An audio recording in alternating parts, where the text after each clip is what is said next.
Hello everyone, welcome to Learn with Mansi. Today we will start with the law of supply and factor affecting of supply. So सबसे पहले law of supply क्या होता है?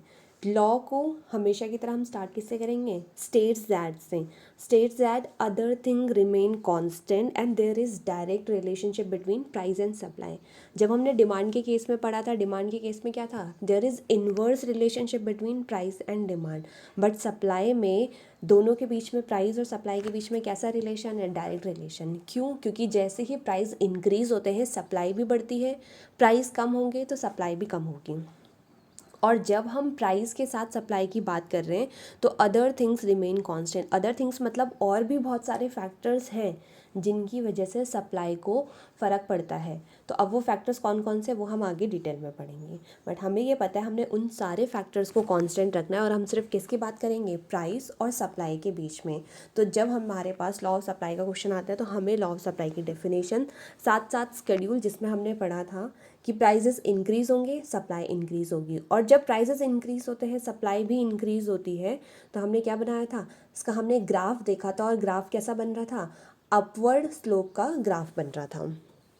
Upward slope मतलब दोनों के बीच में डायरेक्ट रिलेशन है. तो अब सप्लाई के फंक्शन, सप्लाई के फैक्टर्स, डिटरमिनेंट्स, ये सारे के सारे एक ही चीज़ है. मतलब ऐसी कौन सी चीज़ है जो अफेक्ट करती है, ऐसी कौन सी चीज़ है जो सप्लाई को अफेक्ट करती है. तो एक एक करके हम उन सारी चीज़ों को पढ़ेंगे जो सप्लाई को अफेक्ट करती है. सबसे पहले प्राइस ऑफ ओन कमोडिटी. खुद के प्राइस से तो फ़र्क पड़ेगा ही पड़ेगा. जिस भी चीज़ को आप बेच रहे हो, अगर उस चीज़ के प्राइजेस इंक्रीज़ होते हैं तो सप्लाई भी क्या होगी? बढ़ेगी. क्यों? क्योंकि हम जो चैप्टर पढ़ रहे थे वो सप्लायर के पॉइंट ऑफ व्यू से पढ़ रहे थे. अगर कोई चीज़ महंगी बिक रही है तो सप्लायर चाहेगा कि वो और ज़्यादा बिकते रहें क्योंकि सप्लायर को इससे फ़ायदा होगा. फिर अगर प्राइजेस कम होंगे तो सप्लायर चाहेगा कि यार सस्ते प्राइस में उसका सामान ना बिके. इसका मतलब क्वांटिटी सप्लाई जो है कम हो जाएगी. फिर आते हैं price of related goods. Related goods से हमें कैसे फ़र्क पड़ता है? सेम जैसे डिमांड में था. कौन कौन से रिलेटेड गुड्स होते हैं? रिलेटेड गुड्स को हमने दो पार्ट में डिवाइड करा था. एक तो होते हैं सब्स्टिट्यूट गुड्स और कॉम्प्लीमेंट्री गुड्स.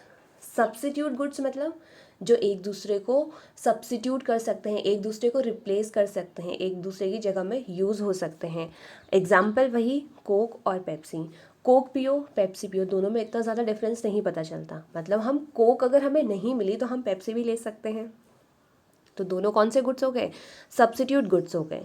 तो सब्स्टिट्यूट गुड्स के प्राइस में चेंज आएगा तो हमारी सप्लाई में चेंज आएगा. ऐसे कैसे?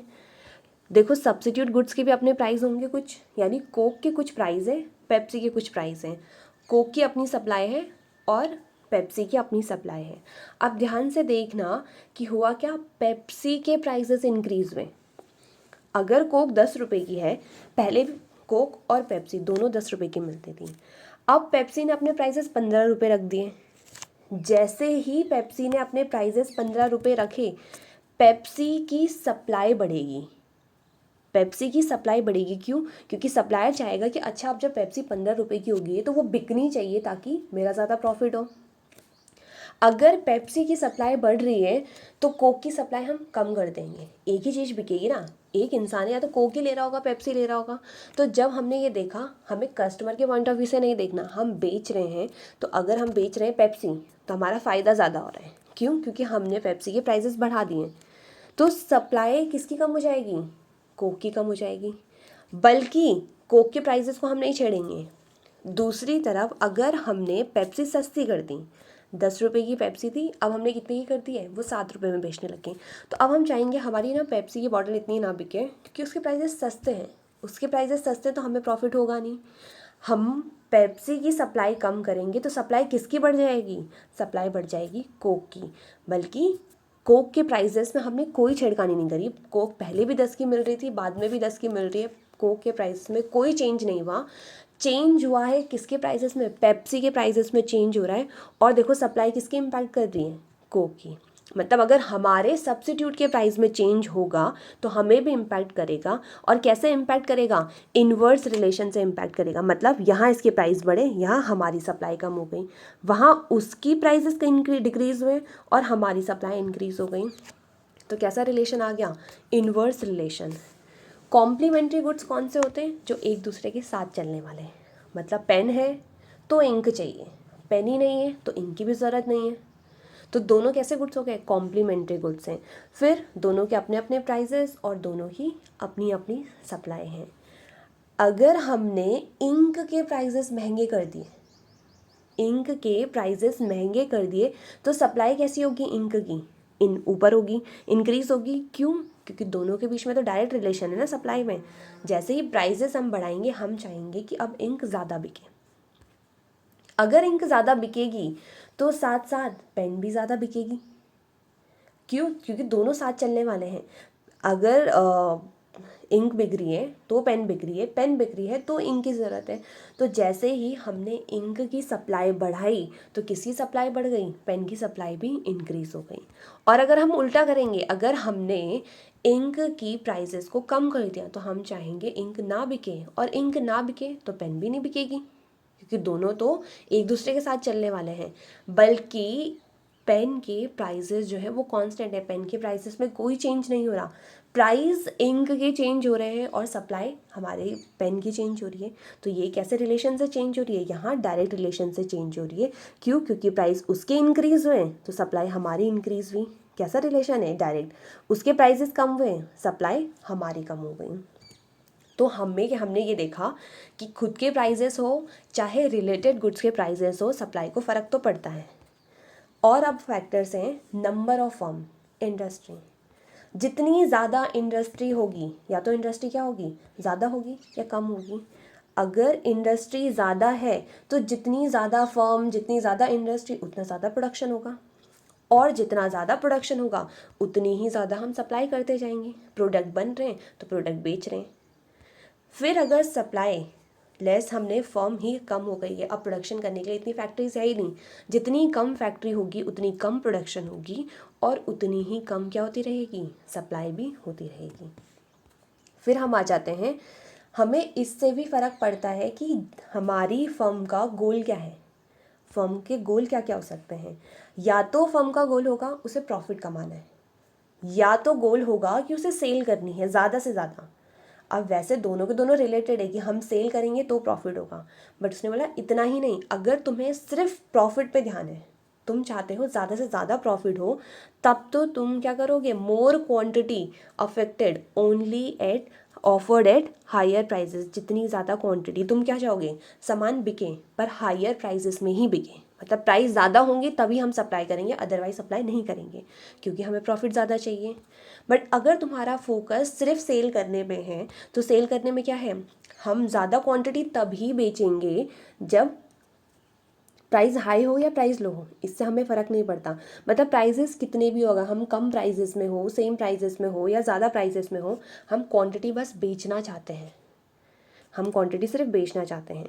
तो मोर प्रॉफिट या मोर सेल, क्या तुम्हारी फर्म का गोल है, इससे भी इम्पैक्ट करता है। फिर आ जाते हैं price of factor of production. Factor of production के प्राइजेस। अब फैक्टर ऑफ प्रोडक्शन क्या होता था? फैक्टर ऑफ प्रोडक्शन हमने पढ़ा था, जैसे लैंड, लेबर, कैपिटल, एंटरप्रेन्योरशिप। मतलब जो भी चीज़ों की ज़रूरत हमें प्रोडक्शन में होती है, इनडायरेक्टली हम क्या बोल सकते हैं? इनपुट।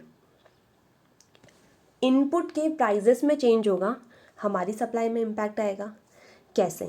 अगर इन केसेस में, इन चारों में से, चाहे लैंड सस्ती हो या कैपिटल सस्ती हो, प्राइस ऑफ फैक्टर, लैंड जो है चीप हो गई, सस्ती मिल रही है, लेबर सस्ती मिल रही है।